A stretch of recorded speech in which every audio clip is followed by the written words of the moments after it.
જે ઘાયલ પક્ષીઓ હોય છે, એનિમલ્સ હોય છે, એમના માટે એક રેસ્ક્યુ ટીમ પણ રાખેલી છે. એમનો નંબર છે 1962. એ નંબર ઉપર તમે કોલ કરી શકો છો.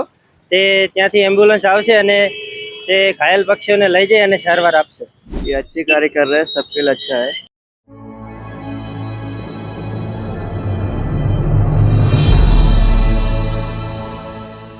નમસ્કાર દર્શકો, હું ઉર્વી રાવલ અને તમે જોઈ રહ્યા છો એસએ ન્યૂઝ ગુજરાત. દર્શકો, નવા વર્ષનો પ્રારંભ થઈ ગયો છે અને 2026માં નવા વર્ષનો સૌથી પહેલો જે તહેવાર કહેવામાં આવે છે એ છે મકર સંક્રાંતિ. મકર સંક્રાંતિનો તહેવાર જે છે ગુજરાતમાં ખૂબ જ હર્ષ અને ઉલ્લાસ સાથે ઉજવાય છે. અત્યારે અમે સ્થિત છીએ ગુજરાત રાજ્યના કચ્છ જિલ્લાના ગાંધીધામ શહેરમાં. તમે જોઈ શકો છો મારી પાછળ જે ટ્રાફિક દેખાઈ રહ્યું છે.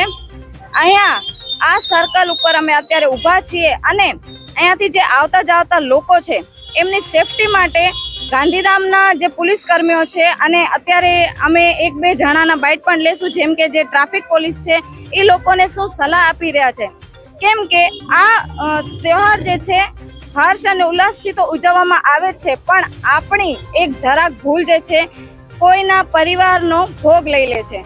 તો અત્યારે તમે જોઈ શકો છો કે હર વર્ષે કેટલા એવા કેસો આવે છે આપણી સામે કે ઉત્તરાયણના જે અત્યારે ચાઇનીઝ દોરા યુઝ થાય છે, કાચના માંજા યુઝ થાય છે, એના લીધે કેટલા લોકોને અકસ્માતના લીધે એમનું મૃત્યુ પણ થાય છે અને કેટલાઓને ઈજા પણ થાય છે.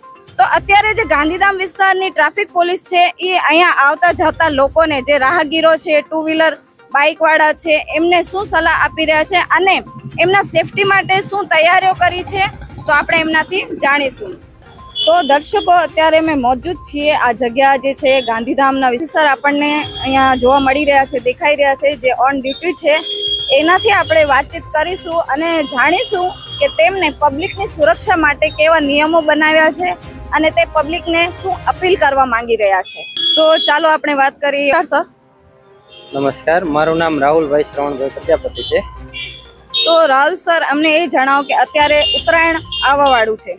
ઉત્તરાયણને લઈને ટ્રાફિક પોલીસની શું તૈયારીઓ ચાલી રહી છે?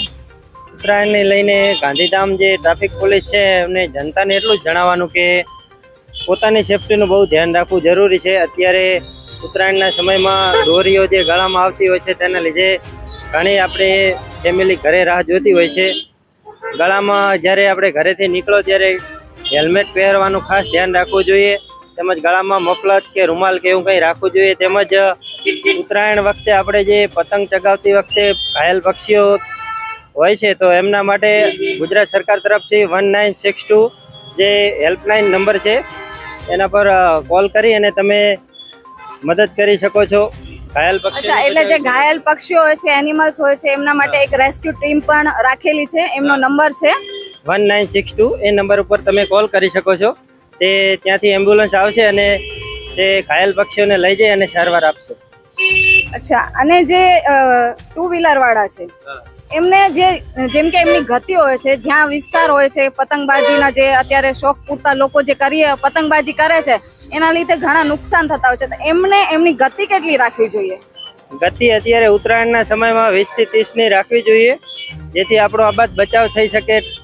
જે આપણું બાઇક છે તે આપણા કંટ્રોલમાં રહી શકે અને આપણો જીવ પણ બચી શકે.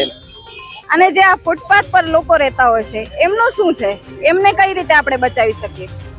ફૂટપાથ પર રહેતા લોકોને કહેવાનું કે પોતાનું ધ્યાન રાખે, કેમ કે એમને ખુલ્લામાં જ રહેતા હોય છે, એમને રહેવા માટે ઘર હોતું નથી. એમને પોતાની જાતનું ધ્યાન રાખવું જોઈએ.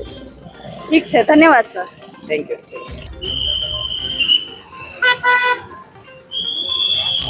ये जो सर आपको समझा रहे थे, ट्रैफिक पुलिस जो है हमारी, तो वो कैसा कार्य कर रहे हैं? ये अच्छी कार्य कर रहे हैं, सबके लिए अच्छा है. एक्सीडेंट कम होगा इससे. ધન્યવાદ. હવે જે અમારા દર્શકો જોઈ રહ્યા છે એમને તમે શું અપીલ કરવા માંગો છો? દર્શકોને મારું એટલું જ કહેવાનું કે ઉત્તરાયણ દરમિયાન જે ચાઇનીઝ દોરીનો ઉપયોગ છે એ ખૂબ જ ઓછો કરવો જોઈએ, નહીવત કરવો જ ના જોઈએ, જેથી જે ઘાયલ પક્ષીઓ છે એ બચી શકે.